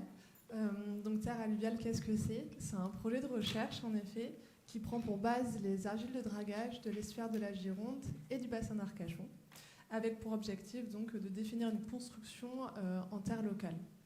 Je vais avoir la mission de vous définir un petit peu l'équipage, donc le collectif. Avec à mes côtés donc Mélanie Bouissière, qui est architecte et céramiste. Dans sa pratique, elle s'intéresse particulièrement aux matériaux locaux et biosourcés. Ensuite, on va avoir Esther Babsal, donc ici, qui elle se définit en tant que designeuse, céramiste et coloriste. Elle questionne les qualités pigmentaires des matériaux locaux donc en Gironde. Et au centre, on a Quentin Prost, architecte, doctorant-chercheur autour donc, de l'architecture en terre crue à partir des argiles de dragage du bassin d'Arcachon. Et donc moi-même aussi. Aurore Piette, designeuse et artisane de la mer. Donc je travaille à partir des argiles de dragage de l'estuaire de la Gironde dans des applications en architecture d'intérieur et en design. Voilà. Et donc on s'est rassemblés ensemble autour d'un projet commun qui est donc de traiter des argiles de dragage en Gironde au service de l'architecture de demain. Et pour cela, donc, on a rallié nos compétences que je viens de vous exposer, des compétences techniques et théoriques au service de ce projet commun. Projet en effet soutenu par la Villavalmont, par le département de la Gironde et également 2 entreprises qui nous soutiennent, donc Adam qui travaille le bois et les Grémédoquins qui travaillent la terre. Je vais vous présenter ce que sont concrètement les terres alluviales. Donc, les terres alluviales, c'est des sédiments argileux qui sont déposés naturellement par les eaux d'un territoire. Donc, ce territoire en question, notamment au niveau de la Gironde, il se distingue par 2 embouchures. Donc, la première embouchure, c'est l'estuaire de la Gironde qui débute au niveau du bec d'Ambès, donc à la confluence entre la Dordogne et la Garonne, et qui se termine au niveau de l'océan Atlantique. Donc, dans cet estuaire, il y a un phénomène un peu particulier qu'on appelle le bouchon vaseux. Donc, c'est-à-dire qu'à la rencontre avec les eaux douces des fleuves et l'eau salée de l'océan, ça crée une zone de turbidité. Donc, c'est ce qui crée cette couleur marron dans la zone de l'estuaire et qui en plus accélère un précipité de sédiments qu'on peut appeler des sédiments argileux, mais aussi de la crème de vase. Donc c'est vrai que ça fait une petite allusion à la texture que ça peut avoir aussi. Et la deuxième zone, c'est un petit peu différent, mais c'est le même principe. C'est au niveau du bassin d'Arcachon. Donc c'est une lagune dont les alluvions viennent du delta de la Leyre et qui, pareil, avec les échanges d'eau et les marées par rapport à l'océan, crée ce sédiment, cette sédimentation. Donc aujourd'hui, du fait de l'activité humaine de ces 2 territoires, ces sédiments qui s'amassent sur ces zones-là sont dragués, donc c'est-à-dire qu'il y a des machines qui viennent les récupérer. Et il se passe 3 choses en fait une fois que ces sédiments sont dragués. La première chose, c'est qu'ils sont clapés soit en aval, soit carrément en mer, dans l'océan. Donc clapés, c'est-à-dire qu'ils sont relâchés plus tard. Il y a aussi une phase aussi de réemploi direct sur la création de certaines digues. Et après, la troisième option, c'est du dépôt à terre. Donc, notamment au niveau du bassin d'Arcachon, il y a le CIBA, qui est le gestionnaire de ces sédiments, qui met déjà en œuvre des zones de stockage de ces sédiments dans le but d'un réemploi futur. Donc, qu'est-ce que ça veut dire en termes de quantification? Donc, c'est assez conséquent en effet. Donc, dans l'estuaire de la Gironde, on est sur près de 10 millions de tonnes qui sont extraites chaque année. Et au niveau du bassin d'Arcachon, on est sur 20 000 tonnes qui sont extraites par an. Donc on ne peut pas nier le fait que c'est assez conséquent. Alors, ce qui est intéressant dans ce sujet, donc c'est notamment le clapage en mer. Il est de plus en plus réglementé. Donc, c'est-à-dire que la problématique du dépôt à terre va de plus en plus être choisie à l'avenir. Donc, il y a vraiment cette question de qu'est-ce qu'on va faire de cette matière qui se pose, d'où notre question de notre recherche de comment on peut revaloriser ces sédiments, cette ressource de manière innovante, et notamment dans le cadre de la construction en terre. Donc, est-ce qu'on peut construire avec ces terres alluviales? Donc, si on s'attache à la nature de ces sédiments, c'est avant tout des terres qui sont argileuses, qui, en fait, quand on les récolte, sont visqueuses et qui peuvent devenir plastiques. Donc, ça correspond entièrement aux caractéristiques d'usage dans la construction en terre crue. Et nous, dans notre développement, on s'attache à la question de la terre crue, mais aussi on va plus loin dans la question de la terre cuite aussi, et même plus loin de la céramique. Donc, on vous le développera plus tard. Donc, ça a un intérêt double, c'est-à-dire dans cette problématique de l'emploi de cette matière comme ressource, et en plus d'une réponse aussi à une forme de rareté de ressources qu'on connaît aujourd'hui. Donc voilà, c'est une super ressource dans le sens où elle ne fait pas l'objet d'une extraction à part entière, c'est presque une carrière qui se nourrit chaque année, donc il n'y a plus qu'à récolter finalement cette matière. Alors, cette recherche, par où on commence? Parce qu'on a cette idée-là commune, mais il faut qu'on teste, il faut qu'on commence par quelque part. Donc l'amorce du projet, ça a été de créer un fonds d'archives de connaissances théoriques d'abord de notre sujet. Donc on s'est appuyé sur des cartes, on s'est appuyé sur la thèse de Quentin, sur nos connaissances du territoire et des matériaux argileux. Et puis on a émis des hypothèses. Est-ce qu'on va plutôt vers les ports? Est-ce qu'on va s'intéresser aux carrières qui sont dans les terres pour situer nos points de récolte? Donc il y a certaines hypothèses qui ont été bonnes, d'autres pas du tout. Et on s'est retrouvé à vraiment éprouver le territoire à pied, on a enfilé les bottes, etc. Et on a déterminé 10 points de collecte qu'on a testés, qui nous ont permis de faire des observations, à savoir que déjà le matériau, s'il est prélevé dans l'estuaire de la Gironde, ou s'il est prélevé dans la Dordogne, à Branne ou à Langon, par exemple, sur la Garonne, le matériau est plutôt homogène. Donc ça, c'est la première surprise qu'on a eue. On pensait avoir des différences avec la présence de sodium, par exemple, au niveau de l'estuaire. En fait, on est plutôt sur une argile homogène. Et c'est intéressant parce que ça nous fait beaucoup de matériaux à utiliser. Voilà. Et même au niveau du bassin d'Arcachon, on est plutôt sur des observations communes. Et puis aussi, alors moi je connaissais un peu moins le matériau et j'ai été très surprise de sa qualité. On l'a testé pour la terre crue et pour la terre cuite. Et il tient plutôt la route. Voilà. Donc ça c'était la deuxième bonne surprise. Et on l'a mis à l'épreuve de techniques très traditionnelles, vernaculaires, de la terre crue, de la terre cuite.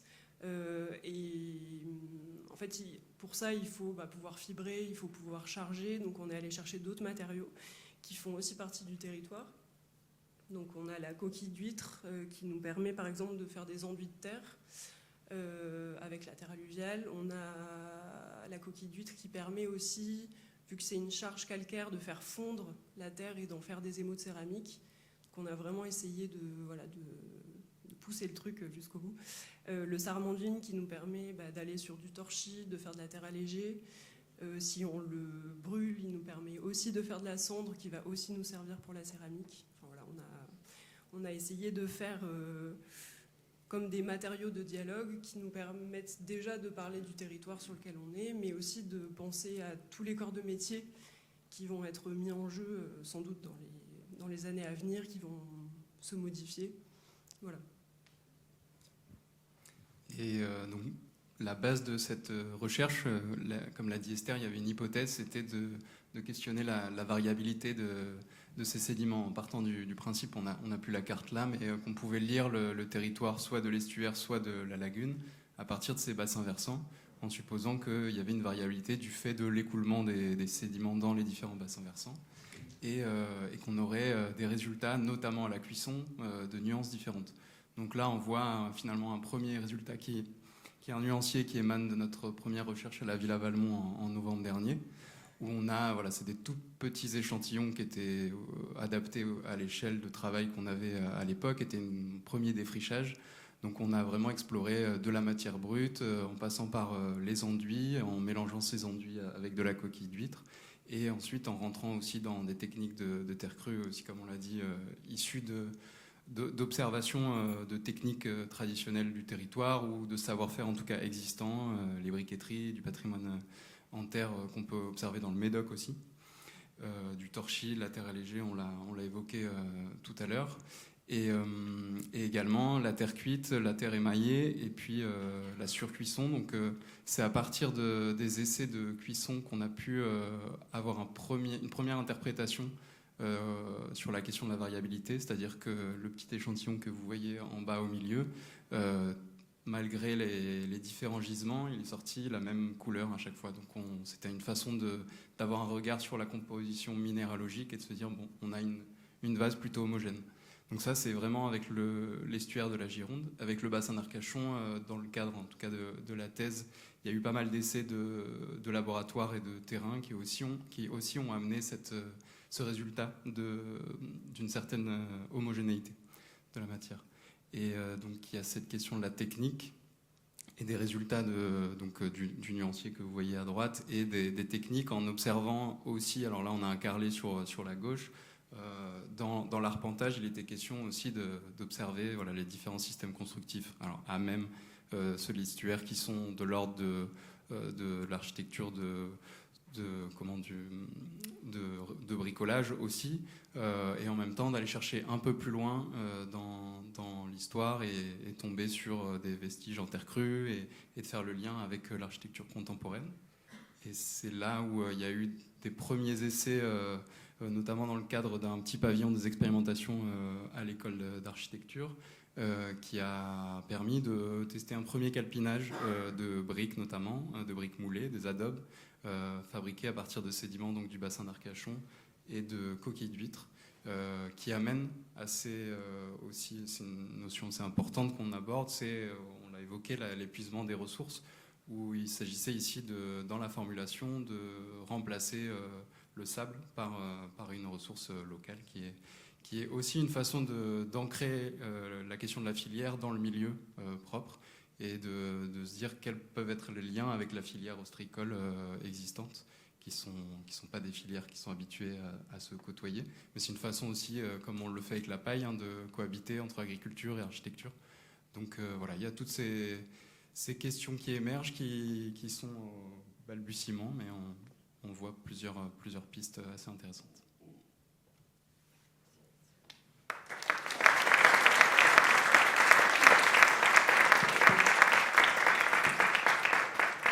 Très bien, donc on termine cette cavalcade très intense et franchement fabuleuse d'approche, d'expérimentation, de recherche.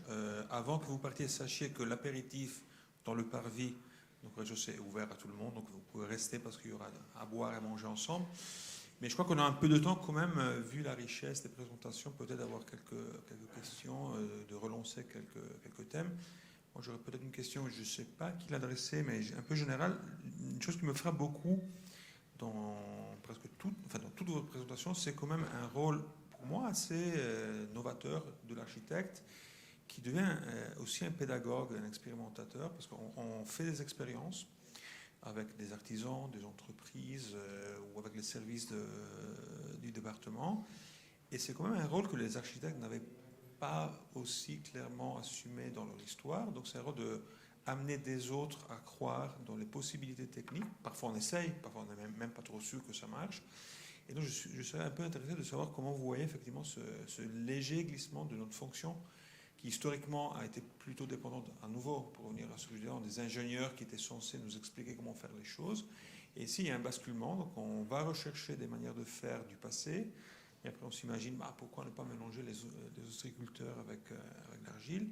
Et on assume un rôle effectivement de pédagogie, d'amener les entreprises, les clients, les maîtres d'ouvrage à croire dans ces techniques. Donc comment vous y prenez pour arriver effectivement à exercer une fonction effectivement de convaincre, de discuter, d'amener avec vous sur le projet les acteurs avec lesquels vous rencontrez dans la phase de conception, dans la phase de chantier.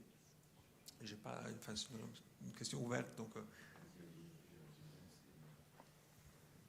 Moi, je veux bien lancer le débat et peut-être en même temps répondre à la question. Enfin, en tout cas, je trouve ça assez intéressant de revenir sur ce que vous avez dit au début, quelle esthétique ça est enjointe à l'idée de ces matériaux biosourcés. En fait, je pense que ça devient presque une question secondaire. Et je vois, et c'est pas la première fois qu'on fait des espèces de tables rondes un peu comme ça autour de ces matériaux-là, que ce qui anime, en fait, ce qui nous anime, c'est l'impression que j'ai en tout cas, c'est cette idée de faire, de réinventer, etc. Et de s'emparer de questions qui étaient consensuelles jusqu'à il n'y a pas longtemps. C'est-à-dire que la plastique de l'architecture, elle dépendait d'un matériau quand même globalement hégémonique qui était le béton. Il avait un peu envahi les choses. Et maintenant, je trouve que ça fait peut-être une grosse décade, peut-être un peu plus, qu'il y a cette idée chez les architectes de se réapproprier les méthodes de faire, voilà, de comment on fait, comment on invente, et comment on arrive à faire des choses aussi variées que de la céramique à la terre crue, à la paille, à tous ces matériaux qui ont quand même des caractéristiques assez évidentes, qui sont leurs vertus, qu'elles soient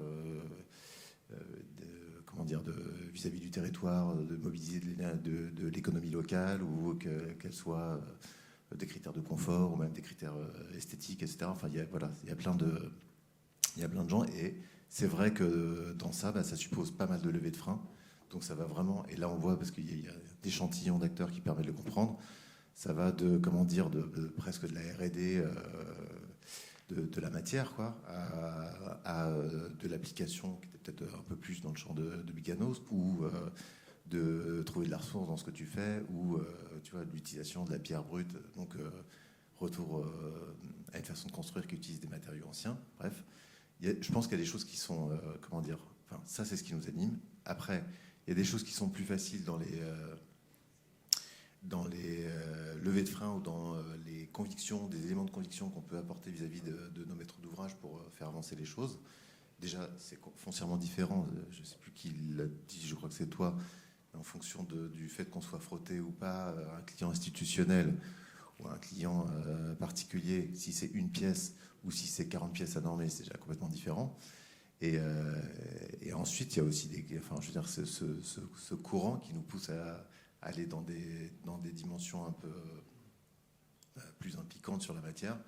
Il touche aussi évidemment les maîtres d'ouvrage. Donc il y a aussi des maîtres d'ouvrage qui sont sensibles à ces questions-là, qui acceptent de se soumettre à ce jeu-là. Si je cite juste l'exemple de Biganos, il y a un moment donné où ils avaient la volonté d'engager des choses. On était sur un projet qui était dit le projet exemplaire de la ZAC. Ils avaient envie de pousser un peu les choses. Après, on l'a fait de manière aussi un peu contingentée, c'est-à-dire qu'il y avait 93 logements. Et finalement, ces indicateurs, on les a beaucoup poussés sur 25 logements. Après, on est resté sur des choses, sur le 70 restants, ou presque, sur des choses peut-être un petit peu plus classiques. J'entends classique, c'était déjà de l'ossature bois à 100%, etc., mais les matériaux biosourcés, mais un peu moins la terre, un peu moins... il y a des contingences qu'on doit lever, quoi, des problèmes d'assurance, des problèmes de moyens, de technicité, de levée de frein, il y en a plein. Voilà. Moi, je ne sais pas qui veut continuer, ajouter. En effet, alors dans les premiers mots que nous on mettait sur notre pratique, c'était de dire qu'on aimerait être architecte explorateur et architecte passeur. Et ça rejoint la réflexion que tu nous disais précédemment, là, que oui, le métier se transforme, on va à la fois pousser des gens, on va raconter des choses pour embarquer tout le monde avec nous, mais c'est aussi les autres qui nous embarquent dans leurs réflexions, et on vient faire passer, voilà, on se retrouve au centre d'un jeu, et on n'est pas forcément, il y a une sorte de modestie aussi dans cette pratique où on va dans l'exploration.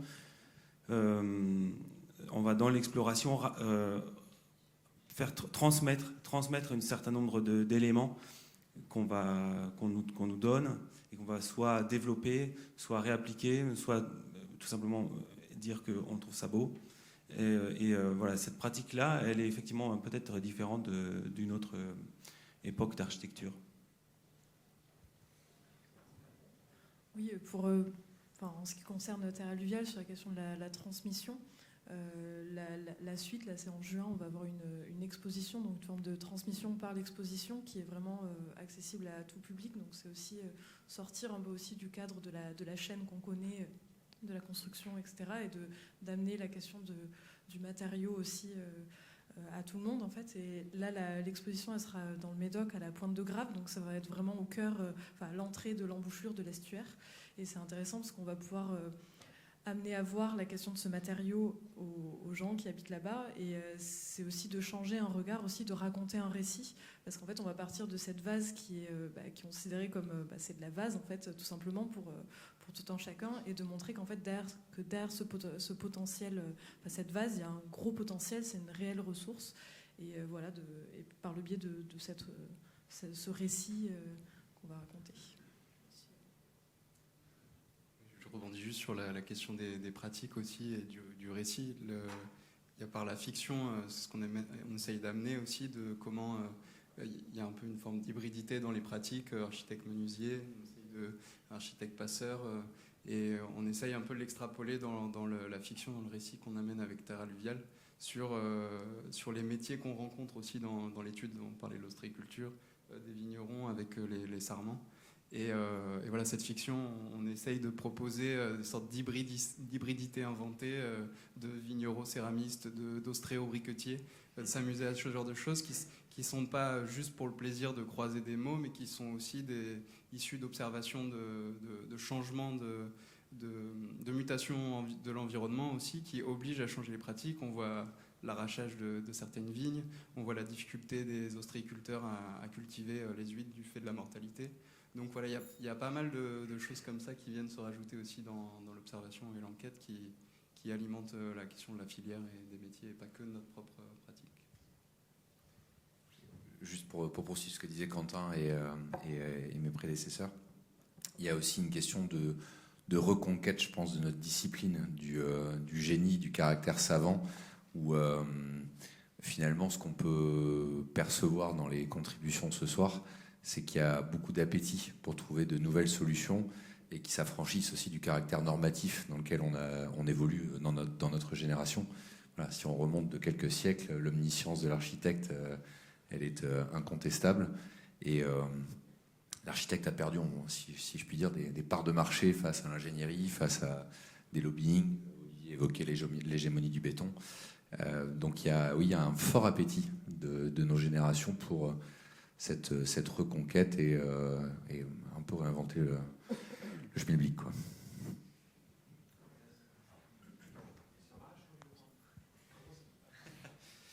Là, je vais parler de manière un peu plus générale, mais pour compléter ce que disait Moonwalk, je pense qu'il faut se méfier effectivement du terme pédagogue qui implique tout un lexique un peu professoral qui est assez à sens unique d'enseignement. Et je pense que pour les démarches que l'on applique toutes et tous là dans nos professions, on touche à des matériaux, à des mécaniques qui ne sont pas forcément nouvelles, mais qu'on essaye d'intégrer aux normes, aux réglementations actuelles, etc. Et en fait, on se rend compte que chacun des processus qu'on met en place est profondément collaboratif. Systématiquement, il demande d'emmener avec soi, effectivement, des maîtrises d'ouvrage, des bureaux de contrôle, des bureaux d'études, etc. Et je pense que la richesse, justement, de ce qu'on essaye de mettre en place maintenant, c'est non pas d'essayer d'enseigner à des personnes des méthodes de faire, c'est plutôt on est très nombreux et nombreuses à vouloir faire mieux. C'est juste maintenant trouver comment collaborer ensemble, je pense. Et si je peux conclure sur cette question, c'est quelque chose qu'on aborde aussi en cours parce que j'enseigne et que je vois mes étudiants. Mais et on en parlait ce matin, c'est aussi toujours un contexte. Et je pense qu'en effet, le béton a eu son temps parce qu'il répondait aussi à une temporalité, à des besoins, à un besoin de reconstruction rapide. Aujourd'hui, on est dans un autre contexte avec les enjeux environnementaux, sociétaux aussi, qui nous forcent à engager une forme de mutation de nos métiers. Alors, designer, céramiste, architecte. Le pôle de la création, en fait, est un petit peu doit répondre à ces demandes-là aujourd'hui. Et je pense que les enjeux techniques, les matériaux, nous permettent aussi d'offrir d'autres choses pour répondre aux enjeux d'aujourd'hui. Merci beaucoup. Et absolument, il faut qu'il y ait des questions de la salle, s'il vous plaît. Je vous en supplie. Ah, merci.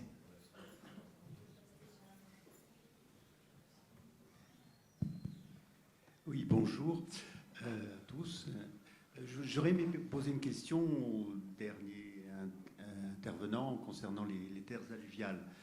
Est-ce que dans votre étude, vous avez envisagé que cette utilisation des vases, qui est à peu près infinie et qui est vraiment quelque chose de vertueux, mais que ces vases-là, elles sont quand même très polluées par les métaux lourds. Est-ce que dans votre étude, vous avez envisagé ça? Il faut savoir que ces vases-là, du fait des pollutions, notamment au cadmium, qui sont mises qui ne sont plus sédimentées du fait du dragage, évidemment, se retrouvent en suspension et vont polluer, évidemment, toutes ces terres-là, et ces terres que vous envisagez, évidemment, vertueusement d'utiliser, il y a quand même peut-être un problème. Et je voulais savoir si vous avez envisagé ce problème-là. Merci. Oui, bien sûr. Et c'est un vrai sujet d'abord en effet pour l'estuaire sur la question du cadmium. On va dire qu'on l'a envisagé mais pas étudié de manière approfondie puisqu'on sait qu'il y a cette problématique notamment du cadmium et d'autres métaux lourds qui sont en effet remis en suspension, notamment par l'activité de dragage qui nous intéresse ici. Et il se trouve qu'il y a souvent une sorte de mystère ou d'ambiguïté entre ce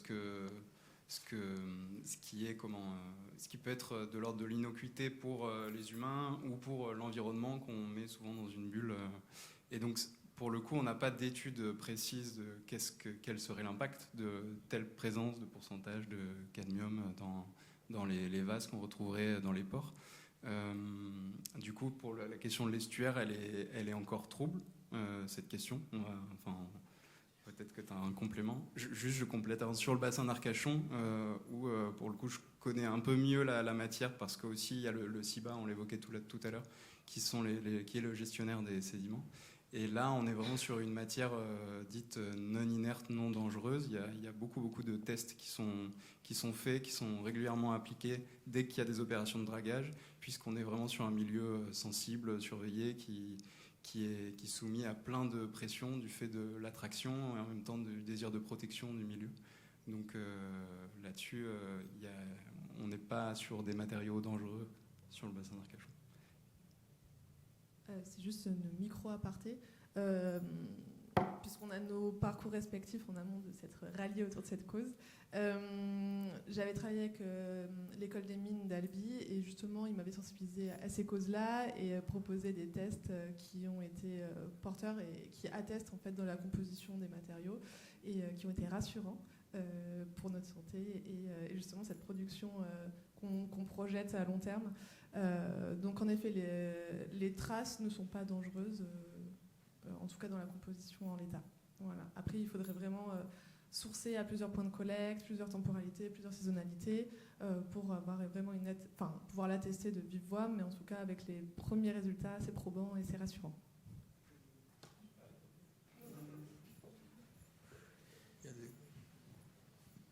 Oui, merci. Moi, c'est plus une réaction par rapport à l'intervention d'Olivier Legrand tout à l'heure, qui a balayer à chaque fois la question esthétique. Je dis à chaque fois parce que c'est souvent en fait les concepteurs balayent assez régulièrement la question de l'esthétique et il se trouve que c'est une question importante pour les maîtrises d'ouvrage. Donc je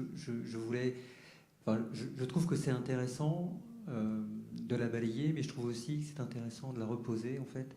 Et je voudrais avoir un petit peu votre sentiment, parce que quand on vous écoute, en fait, vous n'arrêtez pas de parler d'esthétique, mais vous êtes en train de parler d'éthique de l'esthétique. Et donc, je crois qu'en fait, n'évacuez pas la question, au contraire, réinjectez-la, parce que ça permet aussi aux maîtrises d'ouvrage, en fait, de se cultiver.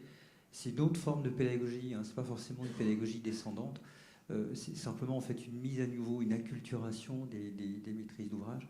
Et je pense que c'est important pour qu'on comprenne en fait notamment vos process et vos processus, encore plus sur le réemploi ou le réemploi. Donc autant sur les matériaux biosourcés, vous annoncez ce que vous allez faire et vous faites ce que vous avez annoncé. Sur le réemploi, c'est un petit peu plus compliqué puisque vous annoncez ce que vous allez faire et vous faites autre chose en fonction des matériaux effectivement disponibles. Donc c'est vraiment des sujets en fait où à chaque fois les concepteurs disent non, c'est pas une question l'esthétique. Et pourtant, il me semble en fait en creux, c'est une question. Une réponse en 2 temps. La première, c'est que, enfin, j'ai le sentiment, mais je trouve ça toujours difficile en fait de parler d'esthétique, mais j'ai le sentiment qu'en tout cas, on a un certain degré de vigilance à l'agence de ce point de vue-là, et on est assez, on passe beaucoup de temps à dessiner, redessiner, enfin, en tout cas à faire en sorte que la mise en place de stratégies, aussi vertes soient-elles, s'accompagne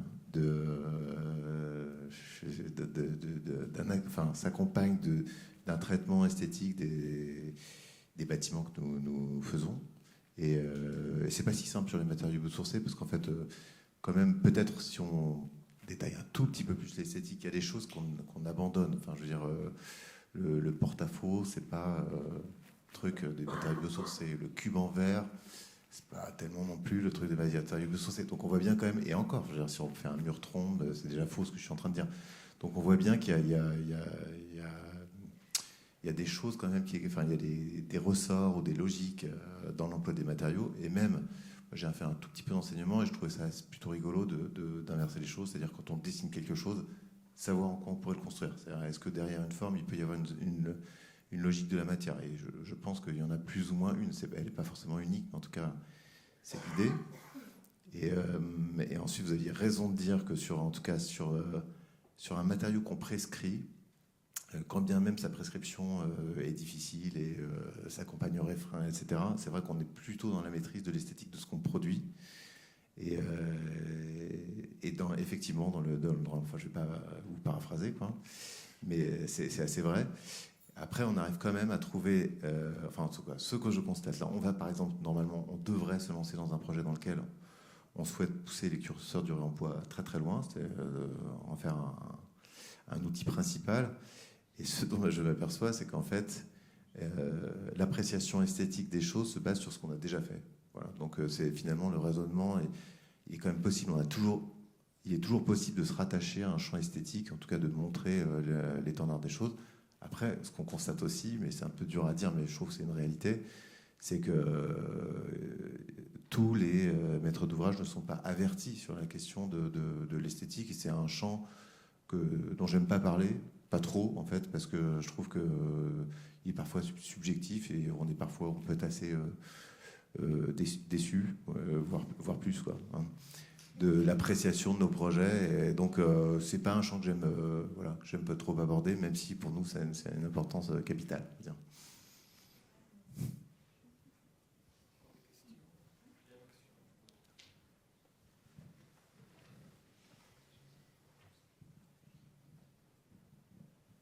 Oui, bonsoir. Du coup, je voulais un peu rebondir par rapport aux premières pistes de réflexion, donc l'idée du burger végé. Je trouvais ça intéressant parce que du coup, ça remontait un peu aussi des sujets d'esthétisme, ou d'esthétique plutôt. En fait, là, on parlait qu'il y a plein de nouveaux matériaux. On va utiliser ensuite... et en tout cas, ça ouvre les champs.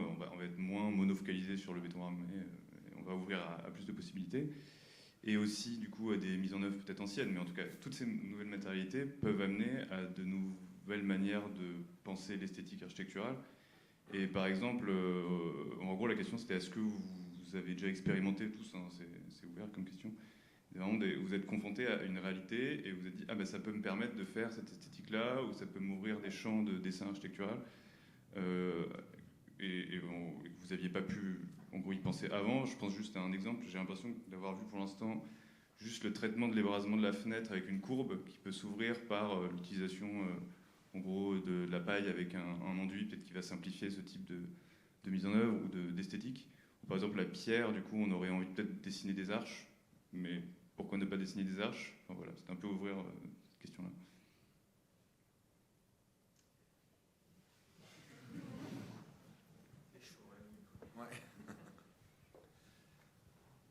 Ouais. Alors pour parler de la pierre, je l'évoquais dans la présentation, le changement sur ce matériau, c'est les capacités d'extraction, donc les blocs qu'on peut ressortir et ce qu'on peut tirer comme matière à bâtir. Donc effectivement, ça ouvre pas mal de champs, mais ça ne nous permet toujours pas, comme le précisait Olivier, de convoquer des porte-à-faux très expressifs, très émotifs. Mais donc on reste quand même dans une logique constructive. On peut détourner certaines choses, mais il nous faut le mêler avec des matériaux tels que le béton, c'est ce qu'on a fait, ou le bois, pour assurer un certain nombre de franchissements. Alors l'arche, bien sûr, en est un. On s'est posé la question sur le premier projet que j'ai présenté, et puis on est finalement resté dans quelque chose de très orthogonal de ce pavillon. Mais on a à l'étude aujourd'hui des projets en construction pierre massive qui vont convoquer l'arche, le plein cintre. Voilà. Donc oui, ça ouvre le champ des possibles. Mais on n'invente rien non plus. Hein. Le plein cintre, il existe depuis bien longtemps en pierre.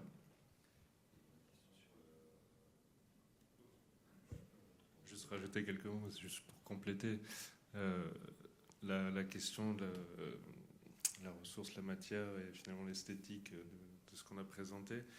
Il y a différentes choses, c'est-à-dire qu'il y a à la fois la spatialisation, elle va être finalement presque indépendante d'une matérialité, d'une certaine manière. C'est sa mise en œuvre qu'on a évoquée qui, elle, va faire sens. Elle va faire sens d'un point de vue technique, d'un point de vue structurel et d'un point de vue de finition. Et il y a un paramètre qui est important et qu'on rappelle rarement, c'est l'essence même des matériaux de finition. Ils participent aussi à un confort spatial. Tout à l'heure, on parlait dans l'espace muséal de la boîte blanche du White Cube. L'exemple le plus simple aujourd'hui, c'est on met du BA13, on le peint en blanc. Voilà, ça c'est fini. Aujourd'hui, quand on est dans un espace comme ici, on va avoir de la pierre sur les murs, ou quand le projet qu'on présente, où on va avoir différentes essences de bois, du Douglas, du châtaignier, du chêne massif et des enduits terre de finition, ça finalement, ça participe à développer à la fois une nouvelle esthétique et aussi un confort réel. C'est-à-dire qu'il y a des études aujourd'hui qui prouvent qu'effectivement, on vivrait mieux dans des matériaux naturels que dans des white cubes. Voilà.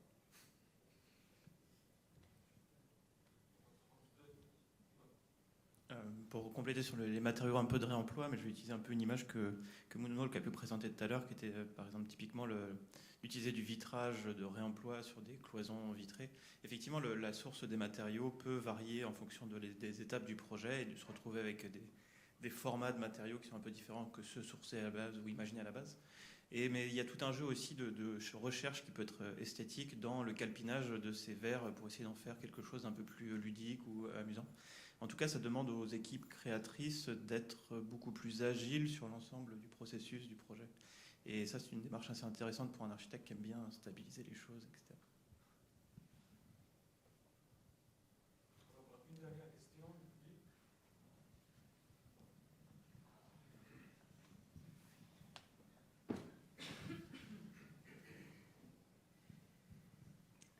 Oui, je voulais savoir si vous, dans vos projets, vous prévoyez de d'investir ces nouvelles ressources dans des projets de réhabilitation dans le cadre du contrôle de l'artificialisation des sols. Enfin, je ne sais pas si vous êtes investi dans ce type d'architecture, de réhabilitation. Et est-ce que la question de l'investissement de ces nouvelles ressources dans des projets de réhabilitation ne pourrait pas encore ouvrir d'autres dimensions, d'autres réflexions.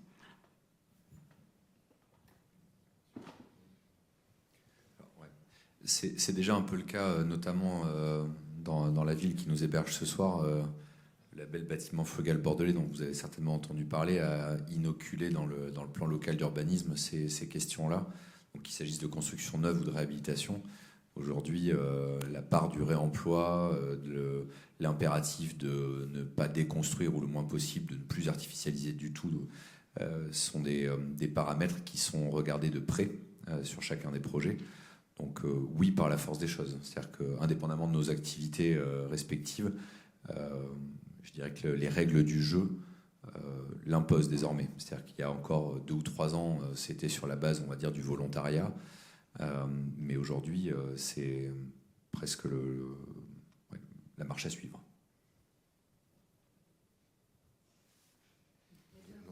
Et il n'y a pas de contre-indication, en fait. Il n'y a pas de contre-indication. C'est vrai que... Enfin, moi, c'est un projet neuf, toi aussi. Donc, ça pouvait masquer le fait que dans nos agences, il y a aussi des projets en réhabilitation. C'est un champ qu'on a déjà un peu investi et qui va être surinvesti. Donc, tu viens de parler des règles du jeu. On peut prendre... Il y a le décret tertiaire qui vient de sortir, qui impose... Donc, en gros, ça veut dire que toute la profession, de toute façon, va être... mécaniquement tiré vers la réhabilitation d'existants, de combler des dents creuses, etc. Éviter, effectivement, vous parliez d'imperméabilisation des sols, c'est même les professionnels ce soir du fait de stopper, arrêter de construire en neuf, bien sûr.